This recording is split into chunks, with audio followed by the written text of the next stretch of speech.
Good evening, everyone. So we are start the session right now. Yeah, hello everyone. So myself, I'm Reza. I'm done my BTech from JNTU Kakinada in 2015. After that, I joined CAD Center or some other no company for CAD CAM CAE training. Okay. So from last 9 years, I just work in CAD CAM CAE, and now I am here to teach you what are the ANSYS and what are the other software. So as communicate with the sir, you all no, मैं हिंदी में भी communicate कर सकता हूँ, English में communicate कर सकता हूँ. सो जो आपको पॉसिबल सर, जो आपके लिए नो फ्रेंडली है, यूजर फ्रेंडली, तो वो लोग कर सकते हैं. हम लोग चलो हिंदी आप अगर पॉसिबल है तो हिंदी कर सकते हैं. तो इसलिए मैं माइक के लिए बोला था, क्योंकि एक बेटर कम्युनिकेशन के लिए two way communication is the best way to do the session. Okay.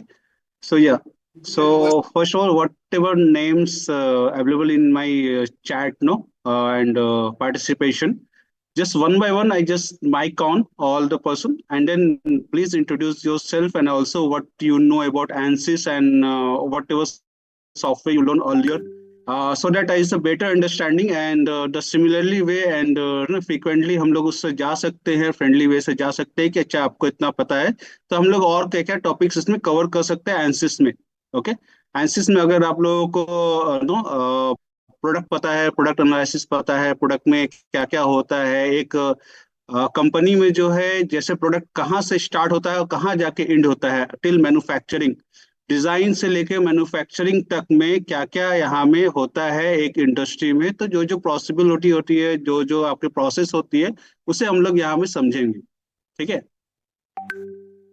इसलिए इसलिए मैं आपको इसलिए बताया कि मैं हम लोग एक बेटर कम्युनिकेशन के लिए टू वे कम्युनिकेशन करेंगे, जहाँ में मुझे पता चले कि आपके क्या डॉट्स है और वो डॉट्स हम लोग लास्ट 10 मिनट्स में कवर करेंगे. हाँ, ड्यूरिंग द सेशन आपको क्या थर्मल एनालिसिस के बारे में पता है, क्या बकलिंग एनालिसिस के बारे में पता है, या स्ट्रक्चर स्टैटिक एनालिसिस के बारे में पता है, उसके बारे में मुझे आज जानना होगा. ओके. देन आफ्टर हम लोग आगे बढ़ेंगे कि हाँ आपको इतना पता है तो हम लोग आगे इसके क्या क्या टॉपिक को कवर कर सकते हैं और क्या क्या आपने पहले कर रखा है. तो जो हमारे चैट बॉक्स में जो अगर मेंशन किया जाए कि पार्टिसिपेशन के नाम अगर हमने देखा जाए तो असेंडिंग ऑर्डर में फर्स्ट हमारे पास अभिषेक कुमार है. तो मैं आपको अनम्यूट कर रहा हूँ. सो प्लीज आप अपने बारे में बताइए और क्या क्या सॉफ्टवेयर आपने कर रखा है उसके बारे में आप थोड़ा सा मुझे बताएंगे. सो हम लोग यहाँ में मोस्ट वन मोर थिंग कि अगर आप क्लास को ज्वाइन कर रहे हैं तो ऑन टाइम आप ज्वाइन करें क्लास को. ओके. क्योंकि अब अगर आप लेट करेंगे तो फिर एक सेशन में नो इंटरप्शन आती है, जिसकी वजह से जो फ्रीक्वेंटली सेशन चलती रहती है वो बीच में रुक जाती है. Good evening, sir. This side Abhishek Kumar. I am in LNJT yes. IT Chhapra, a mechanical student. Yes. Previously, I know yes. AutoCAD software. Okay. Okay, you know AutoCAD, another part design software, right? Because no, in ANSYS, okay, one more thing I clarify you. In ANSYS, we have two-way working. Okay. First of all, if you know the part modeling software, then we do no design in CATIA, SolidWorks, Creo, no Inventor. This all software में हम लोग क्या करते हैं ना, product को बनाते हैं, एक 3D प्रोडक्ट को क्रिएट करते हैं, एंड देन उस प्रोडक्ट को HTML फॉर्मेट या IGS फॉर्मेट में हम लोग एंसिस में इंपोर्ट कराते हैं. ओके. एक वे ये है. दूसरा वे क्या है इसमें कम्युनिकेट करने का कि आपको एक बेसिक डिजाइन, बेसिक मॉडल जो है हम लोग एंसिस में बनाते हैं, और उस एंसिस में बनाने के बाद सेम वर्क बेंच में हम लोग उस पर एनालिसिस करते हैं. ओके. सो टू वे. सो अगर आपके पास कैड का, कैम का, CAE का नॉलेज है, अगर आपको कैड डिजाइन के कुछ सॉफ्टवेयर आते हैं like CATIA, Creo, SolidWorks, Inventor, अगर आपको ये सारे सॉफ्टवेयर आते हैं तो आप उसमें मॉडल बना के, कॉम्प्लेक्स मॉडल, क्योंकि एंसिस में अगर आप मॉडल बनाने जाओगे तो कॉम्प्लेक्स मॉडल नहीं बनते हैं, वहां बेसिक मॉडल बनते हैं. सो कॉम्प्लेक्स मॉडल अगर आपको बनाने हैं तो आप इन सॉफ्टवेयर का यूज करके बनाएं और उसे HTEP या IGS फॉर्मेट में सेव करा के आप उसे एंसिस में इंपोर्ट करा सकते हो. ओके. तो एक बेटे ये चीजें हैं. तो आप लोग क्या है कि अगर मॉडल पता है तो हम लोग इंपोर्ट कराएं, नहीं तो हम लोग इस सेशन में भी है ना कुछ बेसिक चीजें हम लोग सॉफ्टवेयर बनाएंगे और उसे हम लोग फिर इंपोर्ट एक्सपोर्ट करके देखेंगे कि होता कैसा है. ओके. सो ये सारी चीजें हम लोग यहाँ में देखेंगे. अब यहाँ बात आए कि एंसिस में करते क्या है, तो एंसिस एक कंप्यूटर एडेड इंजीनियरिंग सॉफ्टवेयर है। ओके, हम लोग लास्ट 10 मिनट जो जैसा सर ने बताया कि लास्ट 10 मिनट एक कम्युनिकेशन हम लोग करेंगे, तो पहले हम लोग आपको बता देते हैं कि एंसिस में होता क्या है। कुछ लोग यहाँ में जानते होंगे, कुछ लोग नहीं जानते होंगे, तो एंसिस में क्या क्या होता है वो मैं आपको पहले बता देता हूँ। तो एंसिस जो है कंप्यूटर एडेड इंजीनियरिंग डिपार्टमेंट के अंदर में आता है। CAE, कंप्यूटर एडेड इंजीनियरिंग, इस डिपार्टमेंट के अंडर में एंसिस आता है। अब एंसिस में जो है आप काम क्या कर सकते हैं, तो एक एग्जांपल समझो कि अगर आप एक चेयर का डिजाइन करते हो। ओके, चेयर की डिजाइन किया, अब चेयर की डिजाइन करने के बाद मॉडल आपने बनाया, मॉडल बनाने के बाद आपने जब चेयर पे बैठे, ओके, तो क्या वो चेयर सही रहेगी, टूटेगी नहीं, क्या उसकी ड्यूरेबिलिटी होगी, क्या उसकी नो थिकनेस होगी, क्या वो मटेरियल होगा, कौन सा मटेरियल होगा, ये सारे कुछ जानने के लिए हम लोग एंसिस का यूज करते हैं। ठीक है। फॉर एग्जाम्पल अगर आपको एक इंजन की बात करते हो, ठीक है, क्योंकि मैकेनिकल से अगर हम लोग इंटरेक्शन कर रहे हैं तो एक हम लोग मैकेनिकल के एग्जांपल के साथ समझते हैं। तो हमारे पास एक आईसी इंजन होती है। आईसी इंजन में आप देखोगे एक पिस्टन होता है, एक सिलेंडर होता है, राइट। तो पिस्टन सिलेंडर में होता क्या है, आपका टॉप डाउन से बॉटम डाउन आपका पिस्टन जो है वो मूव करता है बिकॉज ऑफ किसके, because of ignition, right. Ignition के कारण आपका जो पिस्टन है वो top down and bottom down move करता है। अब इग्निशन हुआ अंदर चैम्बर के अंदर, जब इग्निशन होता है तो क्या होता है, वहां में हीट जनरेट होता है, राइट। अब हीट जनरेट होता है, अब अंदर का मटेरियल जो कि पिस्टन का मटेरियल है, जो कि सिलेंडर है, सिलेंडर भी कोई ना कोई मटेरियल से ही बना हुआ है, राइट। तो वहां में आपका जब हीट जनरेट हुआ तो क्या वो मटेरियल, क्या वो पिस्टन ये कैपेबल है, ये क्राइटेरिया में आता है कि जब हीट जनरेट होता है उस हीट के मुताबिक वो मटेरियल है कि नहीं है। ठीक है, ये जानना पड़ता है मुझे उस वहां में। तो इसके लिए मुझे समझना पड़ता है कि आप जो वहां मटेरियल यूज कर रहे हैं वो material as a thermal analysis के लिए जरूरी है कि नहीं है, इंपॉर्टेंट है कि नहीं है। ओके, आप ऐसा चलो एक एग्जांपल लेके चलते, चलो मैंने, मुझे पता ही नहीं मटेरियल होता क्या है, मुझे पता ही नहीं कि पिस्टन में कौन सा मटेरियल डालने हैं, सिलेंडर में कौन सा मटेरियल डालने हैं। मैंने हीट इग्निशन करा दिया, अब पिस्टन का जो मटेरियल है वो मैंने रबर सोच के या प्लास्टिक सोच के डाल दिया, तो हुआ क्या, जब वहां में इग्निशन हुआ, वहां में हीट जनरेशन हुआ, तो आपका मटेरियल जो है वो पिघलना स्टार्ट हो गया, राइट। अब जब पिघलना स्टार्ट हो जाएगा तो क्या होगा, आपका मटेरियल जो वेस्ट हो जाएगा, आपका इंजन खत्म हो जाएगा। चलो हम लोग प्लास्टिक और रबर एक कॉमन चीजें हैं, हम लोग एक मटेरियल ले लेते हैं, चलो स्टेनलेस स्टील ले लेते हैं। ओके, स्टेनलेस स्टील की मटेरियल हम लोग वहां में यूज करते हैं as a piston and cylinder. अब इग्निशन होता है इंजन के अंदर में, तो उसका टेम्परेचर हो सकता है कि 200 डिग्री सेल्सियस और 100 डिग्री सेल्सियस में अपना जाए, या उससे भी ऊपर भी जा सकता है अपना इग्निशन के अंदर में।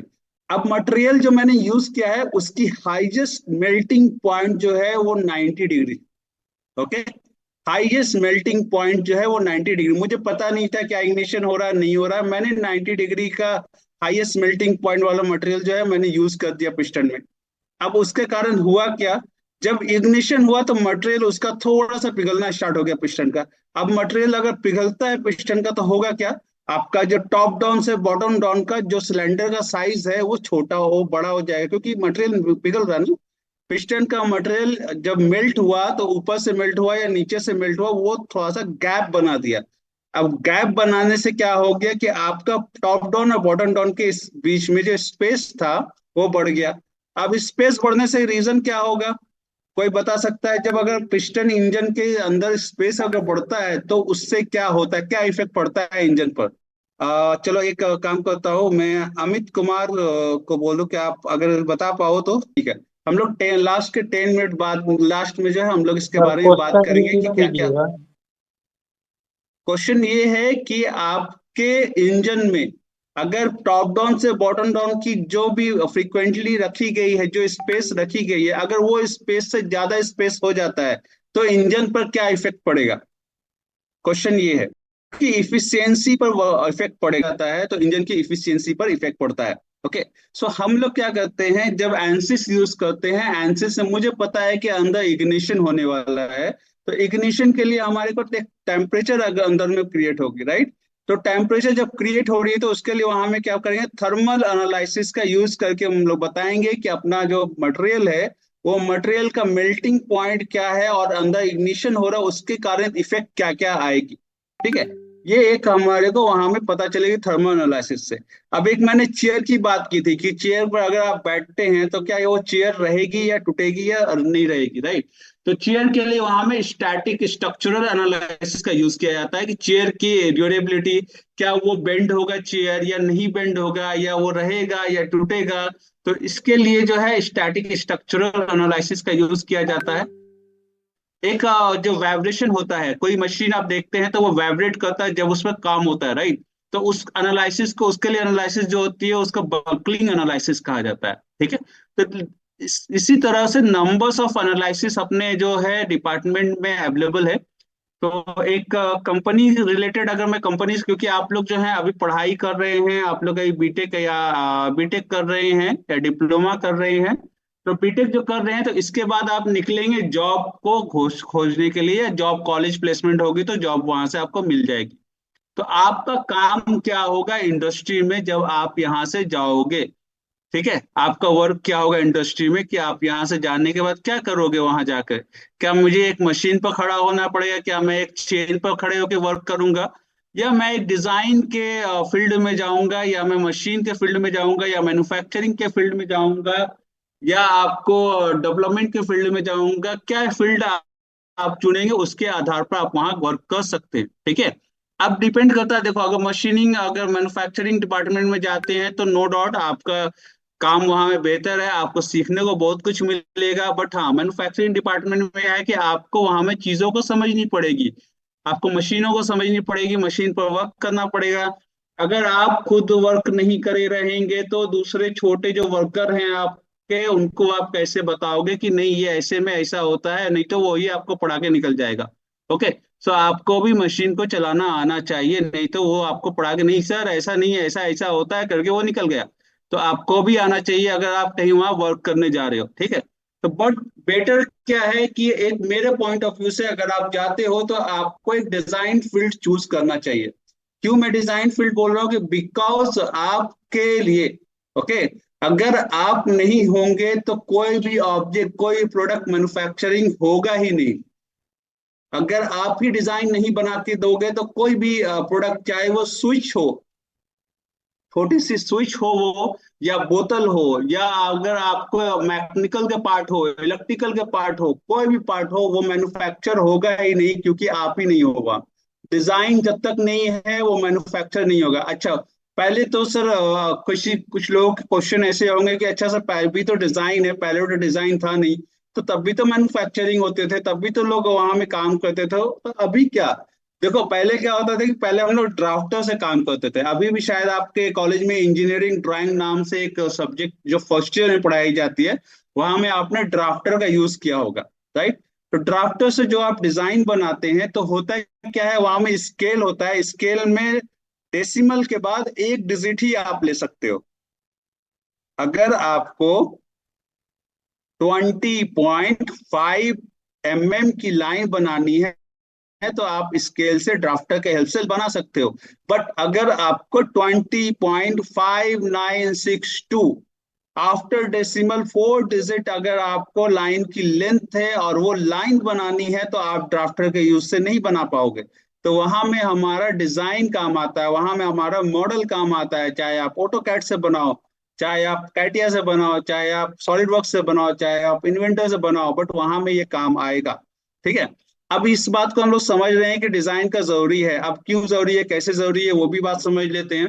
तो अगर आप देखोगे तो एक हम लोग एक कंपनी का सोचते हैं, हीरो होंडा स्प्लेंडर। ओके, सब लोगों ने नाम सुना होगा हीरो होंडा स्प्लेंडर, जो बहुत पहले बाइक बनाती थी। अभी ईवी, ईवी स्प्लेंडर आ रही है, इलेक्ट्रिकल व्हीकल स्प्लेंडर आ रही है, सो वो अपडेटेड वर्जन है। तो चलो, अगर हीरो होंडा स्प्लेंडर की बात की जाए तो पहले जो मार्केट में जब हीरो होंडा स्प्लेंडर आया तो बहुत लोगों ने उस, ओके, आपके घर में भी किसी कोई मेंबर होंगे जो हीरो होंडा स्प्लेंडर जो है वो परचेस किया होगा।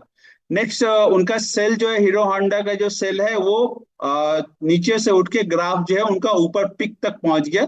जब देखा, टीवीएस ने देखा कि चलो हीरो होंडा स्प्लेंडर एक नया सेगमेंट लेके आया है जिसकी सेल जो है वो बढ़ रही है, तो उसने भी वही सेम सेगमेंट में टीवीएस की कोई एक बाइक निकाल दी, सेम प्राइस की, सेम रेंज की आपको निकाल दी। अब क्लाइंट एज अ कस्टमर आप सोचोगे तो आपके पास दो ऑप्शन है, या तो आप हीरो होंडा स्प्लेंडर की तरफ जाओ या तो आप टीवीएस की तरफ जाओ, क्योंकि दोनों तो सेम फीचर्स दे रही है, दोनों की कॉस्ट भी सेम है, कुछ ऊपर नीचे है।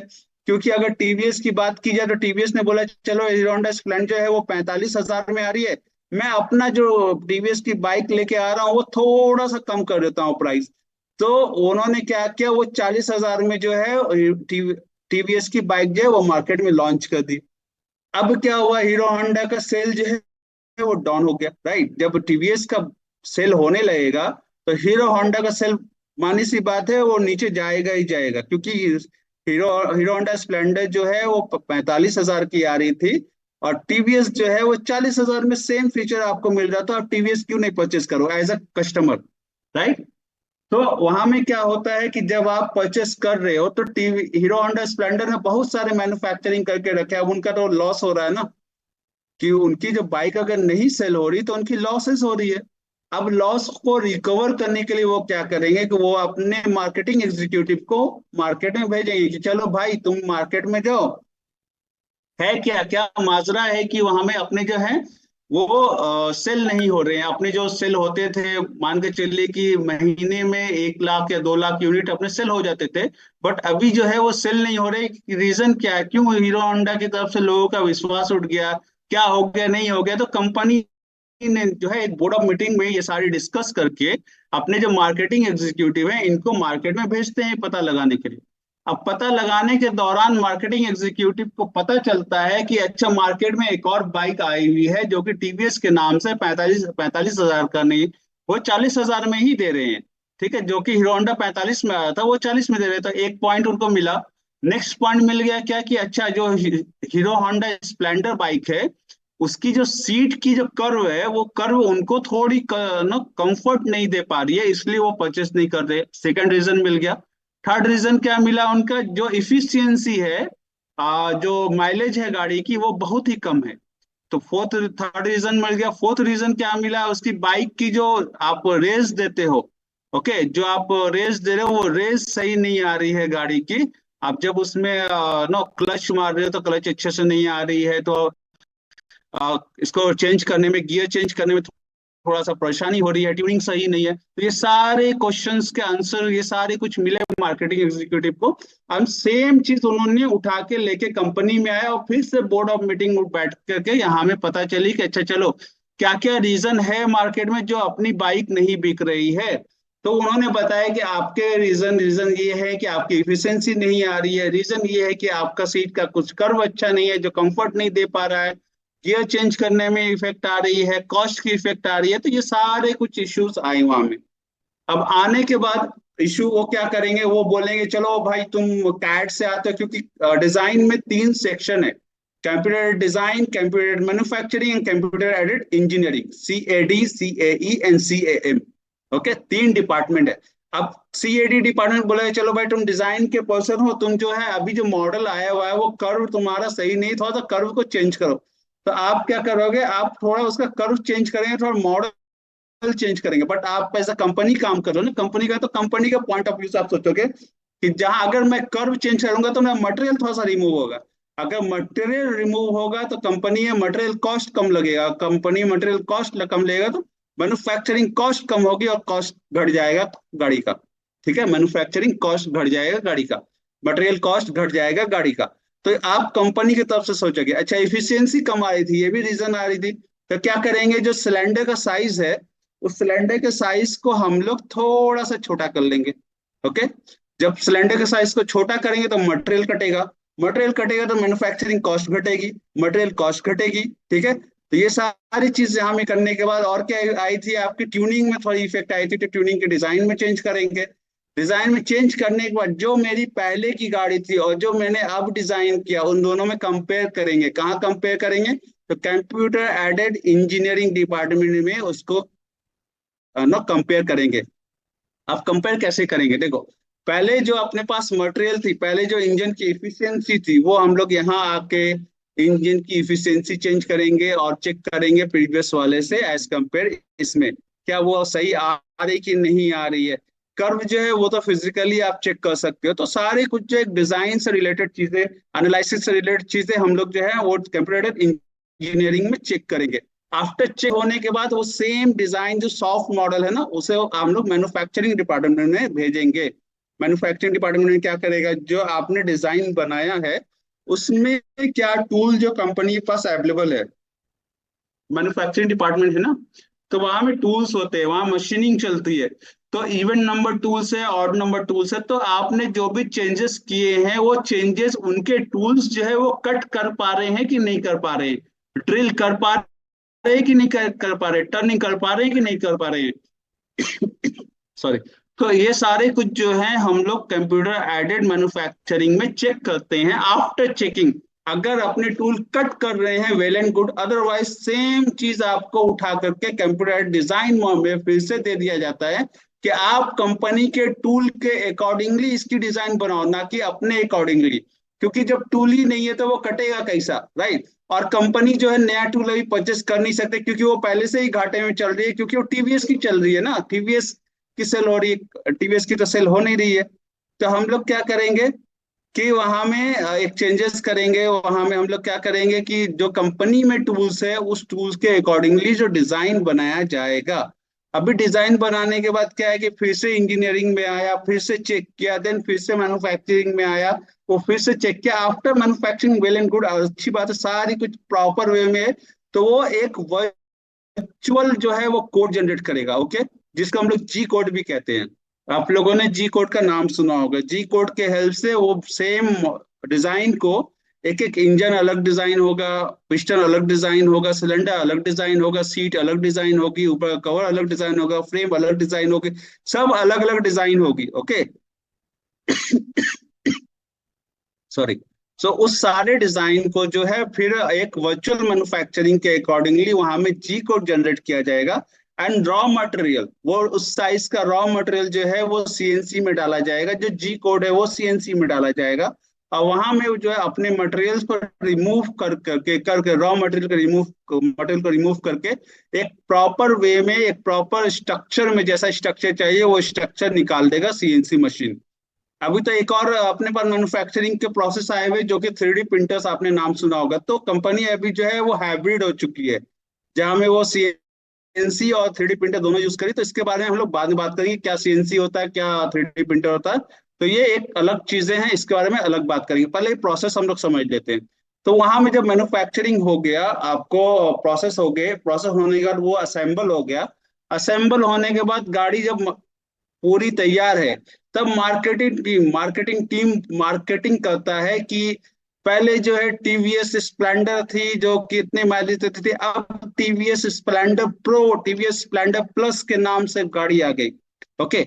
सो जो बंदे टीवीएस की तरफ मूव कर रहे थे, जो पहले से टीवीएस यूज कर, हीरो होंडा यूज कर रहे थे, हीरो होंडा स्प्लेंडर यूज कर रहे थे, वो अपने बेटे के लिए, किसी के लिए अगर गाड़ी खरीदेंगे तो उनके दिमाग में एक चीज आएगा, अरे मैं तो हीरो होंडा स्प्लेंडर यूज कर रहा हूँ, अभी कंपनी ने अपडेट वर्जन निकाला हीरो होंडा स्प्लेंडर प्लस, और प्राइस जो है वो भी सेम है, तो क्यों ना हम हीरो होंडा स्प्लेंडर प्लस खरीदा जाए। क्यों प्राइस का सेम हुआ, क्योंकि जब आपने मटेरियल काटा, पिस्टन का मटेरियल काटा इफिशियंसी के लिए, आपने सीट का मटेरियल काटा इफिशियंसी के लिए, जब आप मटेरियल काट रहे हो तो आपको मैन्युफैक्चरिंग कॉस्ट घट रही है कंपनी की, आपकी मटेरियल की कॉस्ट घट रही है कंपनी, तो आपका जो कॉस्ट है वो बराबर आ गया, कंपनी में फायदा भी आ रहा है, एज एज ए कस्टमर के, क्लाइंट के अकॉर्डिंगली मैंने गाड़ी बना के मार्केट में उठाई है, मार्केट में दी है, तो मार्केट उसे एक्वायर करेगा, देन पर्सन जो फिर से उसको परचेस करने लगेंगे और उसकी सेल जो है वो बढ़ जाएगी, ठीक है। तो ये सारी प्रोसेस एक मार्केट को बताते हैं, इसको हम लोग पीएलएम कहा जाता है, product life cycle management, okay. PLM, product life cycle management इसको कहा जाता है, कि कहाँ से आपका प्रोडक्ट उठा और अपडेट किया, और देन कहाँ से आपने मैन्युफैक्चरिंग किया, मैन्युफैक्चर करके फिर से मार्केट में उतार दिया, देन मार्केट में कंपनी की सेल जो है वो बढ़ गई, ओके। तो ये पीएलएम आपको कहा जाता है, एक प्रॉपर वे में स्ट्रक्चरल है, स्ट्रक्चर है। तो आप जब तक डिजाइन नहीं बनाओगे मैन्युफैक्चरिंग होगा नहीं। चलो एक बिना डिजाइन का, चलो एक कंपनी है, वो कंपनी बहुत मानी कंपनी, वो डिजाइन बिना डिजाइन का डिजाइन बनाते हैं, मॉडल एंड मैन्युफैक्चर करते हैं। अब क्या हुआ, उनके पास डिजाइन नहीं है। अब हुआ क्या, वो जब मैन्युफैक्चरिंग करने गए तो एक बार में एक प्रोडक्ट मैन्युफैक्चरिंग नहीं होता है। जब आप मशीन देखेंगे तो उसमें आपका मटेरियल रेल्स में मटेरियल जाता रहता है, जाता रहता है, जाता रहता है, ठीक है, एक चेन की तरह जाता रहता है, और मटेरियल पंच होता है या आगे चलकर कट होता है, वो होता हुआ निकल जाता है। तो एक बैच में, एक लॉट में 1000, 1000, 2000 प्रोडक्ट जो है वो बनते हैं। अब अगर एक डिजाइन में गड़बड़ हुई, मतलब कि उस लॉट में जितने 1000 प्रोडक्ट बने या 10,000 प्रोडक्ट बने, उस सारे लॉट के मटेरियल में, डिजाइन में गड़बड़ी हो गई, है ना। अब डिजाइन में गड़बड़ी हो गई तो क्या हुआ, उतने वो तो लॉसेस हो गए ना, कंपनी को उतने लॉसेस हो गए जितने वो डिजाइन में गड़बड़ी हो गए। अच्छा, एक बेसिक से क्वेश्चन देख लो। अगर आपके पास सीपीयू है, आपके घर में भी सीपीयू होगा, मॉनिटर होगा, एक कंप्यूटर होगा, तो सीपीयू का जो कैबिनेट होता है, वो कैबिनेट में देखिएगा पीछे में होल्स होते हैं। ओके, एक कैबिनेट को दूसरे कैबिनेट पर रख करके वो होल्स में स्क्रू घुसाते हैं हम लोग। अगर डिजाइन में गड़बड़ी हुई, ओके, और वो होल्स जो है वो कंपनी कर रही है, थोड़ा सा होल्स ऊपर नीचे हो गया, क्या वो स्क्रू फिट होगा एक दूसरे में? एक होल्स, एक बेस बेस पार्ट का जो शीट है और अपर पार्ट का जो शीट है, वो जब हम लोग यहाँ मिलाते हैं, वो होल एक जगह पर नहीं आता है। जब होल दोनों का एक जगह में नहीं आएगा तो स्क्रू कैसे टाइट करेंगे, राइट। तो अगर होल का डिजाइन ही सही नहीं है, आपने क्या बिना डिजाइन का आपने होल बना दिया, तो स्क्रू ही नहीं लगा, तो वो तो वेस्ट हो गया ना। आपको दोबारा से मेहनत करो या नहीं, तो वो मटेरियल ही वेस्ट हो गया। तो इन सब से बचने के लिए कंपनी क्या करती है, वहां में मटेरियल जो है वो डिजाइन बनाती है, डिजाइन के हेल्प से मैन्युफैक्चर होता है, बिना डिजाइन के मैन्युफैक्चर होगा नहीं। ओके, ये बात समझ में आ रही है? पीएलएम क्या कहता है, पीएलएम क्या होता है? तो इस सेशन में हम लोग क्या करेंगे, तो इस सेशन में हम लोग एक सिलेबस जो है मैं आपको अभी कन्वे करूंगा कि सिलेबस में हमारा क्या क्या टॉपिक रहेगा। ओके, सो मैं एक स्क्रीन शेयर कर रहा हूँ, एक बेसिक सा एग्जांपल देख लो ना। पहले तो आता था ये डेटॉल या लाइफबॉय साबुन आता था पहले। आप उसने उसने देखा होगा कि मटेरियल जो है वो पंच किया रहता था, नाम लाइफबॉय का नाम जो है वो पंच किया हुआ है, डेटॉल का नाम पंच किया हुआ रहता था, जब मटेरियल एडेड होता था। अब क्या होता है, वो मटेरियल रिमूव करके नाम लिखा हुआ रहता है, राइट। पहले मटेरियल ऐड होकर नाम लिखा होता था, अब क्या होता है, मटेरियल रिमूव करके नाम लिखा होता है। कर्व नीचे से दिया गया, पहले जो है वो एक बार आता था, अब नीचे से कर्व दे करके एक शेप में दे दिया। तो मटेरियल रिमूव कर रहा है सोप का, तो उससे भी तो मटेरियल कॉस्ट घट रहा है ना। और मार्केट में वो लॉन्च हो रहा है same, Dettol cool, Dettol plus, Dettol soap, Dettol original, और नाम आपका वही है, अपडेट कर रहा है, थोड़ा सा अपडेट कर रहा है, और आप उस तरफ चले जा रहे हैं कि अरे नया साबुन है, नया साबुन है, कॉस्ट वही है, कम कॉस्ट है, अरे उससे कंपेयर करो, अरे मेरा मेरा साबुन अच्छा है, बहुत सारे कंपेरिजन है। तो इसी तरह जो इंडस्ट्री भी काम करती है। ओके, सो अभी मैं आपको एक स्क्रीन शेयर कर रहा हूँ, और स्क्रीन शेयर करने के बाद मैं आपको एक सिलेबस को कन्वे करता हूँ, क्या क्या टॉपिक्स हम लोग इस सेशन में कवर करेंगे। मेरी स्क्रीन जो है वो विजिबल है? Okay okay, fine, thank. इस सेशन में हम लोग क्या देखेंगे, पहले क्या है कि एनसिस की सिलेबस, अब इसमें क्या है कि सीएई के बारे में बताएंगे। क्या सीएई में क्या होता है, जनरल प्रोसेस क्या होता है, सीएफई। अच्छा, फाइनाइट एलिमेंट एनालिसिस, आप लोगों ने अभी तक चैप्टर पढ़ा है कि नहीं पढ़ा? Finite element, FEM, finite element method, एक कोर्स होता है जो कि फोर्थ ईयर में और थर्ड ईयर में आपके होगा। तो उसमें भी आपने देखा होगा, प्रोडक्ट को छोटे छोटे पार्ट में डिवाइड किया जाता है, इंटीग्रेशन के हेल्प से और मैट्रिक्स के हेल्प से उसको बनाया जाता है, ओके, DS/DY करके। So general process of conducting FEA software then के बारे में पढ़ेंगे। देन वी हैव एज्यूम, की assume for FEA, then type of engineering analysis we have, and then we have important terms and definition, clarification of material. Okay, material कितने तरीके के होते हैं? Krishna Kumar, please don't write anything. And then we have introduction to engineering, no introduction to Ansys workbench. अब Ansys workbench में क्या क्या आएगा, तो sketching and part modelling in design modular. जैसे कि मैंने आपको पहले भी कहा कि हम लोग यहाँ में एक बेसिक सा डिजाइन बना सकते हैं with the help of design modular. अगर आपको करना है कि नहीं, मुझे जो है एक डिजाइन बनाना है जो कि कॉम्प्लेक्स डिजाइन हो, ओके, कॉम्प्लेक्स डिजाइन हो, कॉम्प्लेक्स मॉडल हो, तो उसके लिए आप कोई भी कैड के सॉफ्टवेयर यूज कर सकते हैं। जैसे सॉफ्टवेयर की मैंने बात आपको पहले कह रखी है कि आप या तो क्रियो यूज कर लो, या तो कैटिया यूज कर लो, या तो सॉलिड वर्क्स यूज कर लो, या तो इंटेल यूज कर लो। कोई भी सॉफ्टवेयर आप यूज करके एक कॉम्प्लेक्स पार्ट बना सकते हो, असेंबल कर सकते हो, देन उसको आप लोग एनसिस में इंपोर्ट कर सकते हो। अगर आपको बेसिक स्ट्रक्चर बनाने हैं तो आप डिजाइन मॉडलर एक एनसिस में अवेलेबल है, तो आप वहां से बना सकते हो। Then introduction of modeling, introduction of to model design, हमारे पास है। एंड देन आपको सेक्शन आई सेक्शन, आपने I section, L section, you section पढ़ा होगा, वो सेक्शन के साथ हम लोग यहाँ पे पढ़ेंगे। देन सॉलिड मॉडलिंग फंडामेंटल में हम लोग इंट्रोडक्शन पढ़ेंगे, स्केचिंग पार्ट पढ़ेंगे, देन एक्सट्रूजन पढ़ेंगे। एक्सट्रूजन मतलब एक्सट्रूड करना ऑब्जेक्ट को, ऐड मटेरियल करना। Okay. Then define material, material property, नया मटेरियल बनाना इसके अंदर सीखेंगे। और कुछ मटेरियल जो है इसके अंदर अवेलेबल है, तो उस मटेरियल को कैसे हम लोग ऑब्जेक्ट पर डिफाइन करते हैं। जैसे मैंने चेयर की बात की थी, तो चेयर क्या चीज के है, रबर के है या वुड के है या आयरन के हैं, किसके चेयर है। तो वो चेयर के मटेरियल को आपको यहाँ में असाइन करना पड़ेगा। Add material, assign material on beam and assembly. Then mesh करना, ऑब्जेक्ट को मेश करना बहुत ही इंपॉर्टेंट चीज है। बहुत रोल्स यहाँ में आएंगे। अगर आपको मेश करना नहीं आता, अगर आपको मेश करना नहीं आता तो ऑब्जेक्ट एनालिसिस पढ़ने की जरूरत नहीं है, पहले मैं बता रहा हूँ। क्योंकि अगर अगर आपने मेश करना, मैं सिखाऊंगा आपको यहाँ में, अगर आप मेश करना सीख गए तो इंडस्ट्री आपको खोजेगी। अगर मेश करना आपने नहीं सीखा तो इंडस्ट्री आपको नहीं खोजेगी। तो इस बात को आपको समझना पड़ेगा। ओके। देन यहाँ में अगर आप देखोगे, यहाँ में कुछ बात मेशिंग के आपके पार्ट आ जाते हैं। Meshing and meshing on plates with holes, generate mesh, optimise the model and generation the no local mesh. So ये पूरा क्राइटेरिया ना, एंसिस वर्क बेंच हो या एंसिस प्लेट हो या हाइपर मेश हो या नक्स्ट्रंट हो, जो कि सीएई के सॉफ्टवेयर है, ये सारे मेशिंग पर डिपेंड है।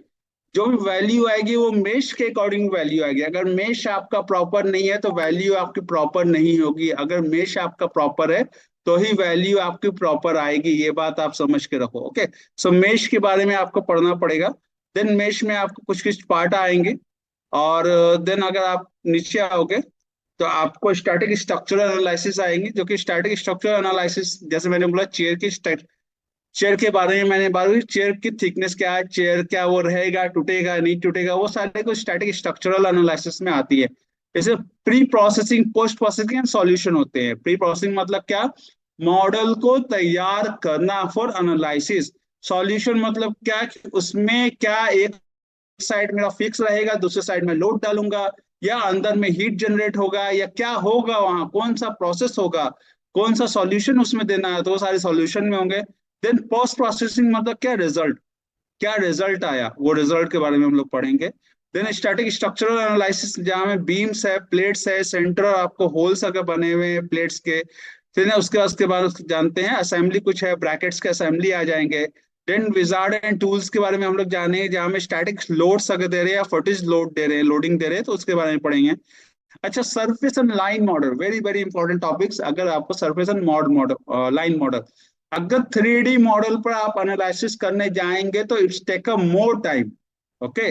अगर आप 3D मॉडल पर एनालाइज करने जाएंगे तो it take a more time. So आपको क्या करना पड़ेगा, आपको उसको जो है, आप क्या तो उसे लाइन मॉडल में कन्वर्ट कर दिए या तो आप सरफेस मॉडल में कन्वर्ट कर लिए, देन उसको एनालिसिस कीजिए, तो वो कम टाइम में आपको रिजल्ट निकाल के दे देगा।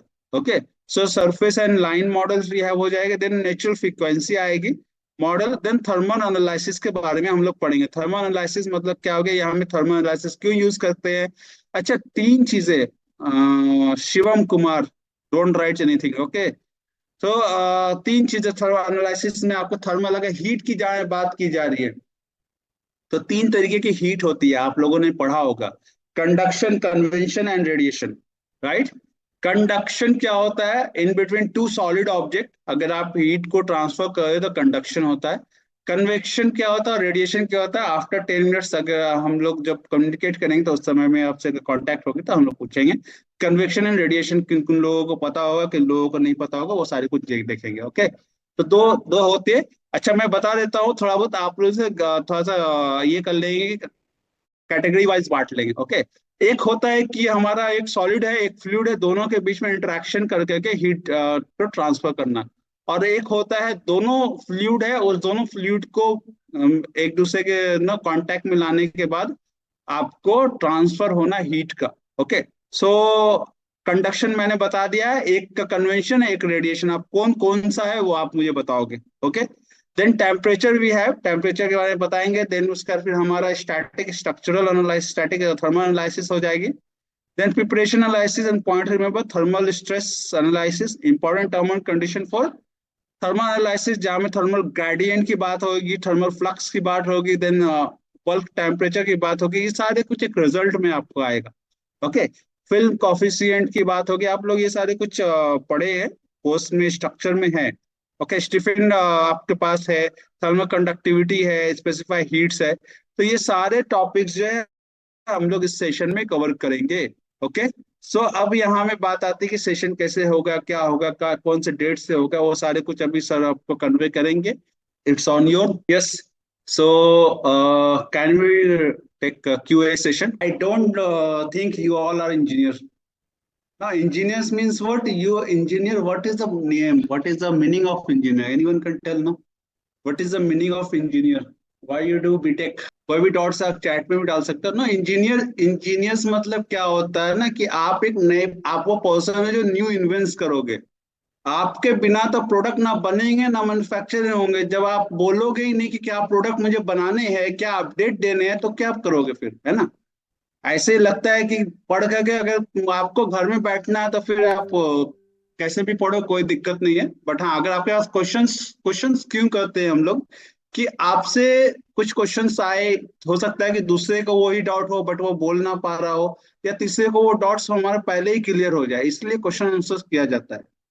ओके, सो अगर कोई डाउट्स है तो आपको कर सकते हैं।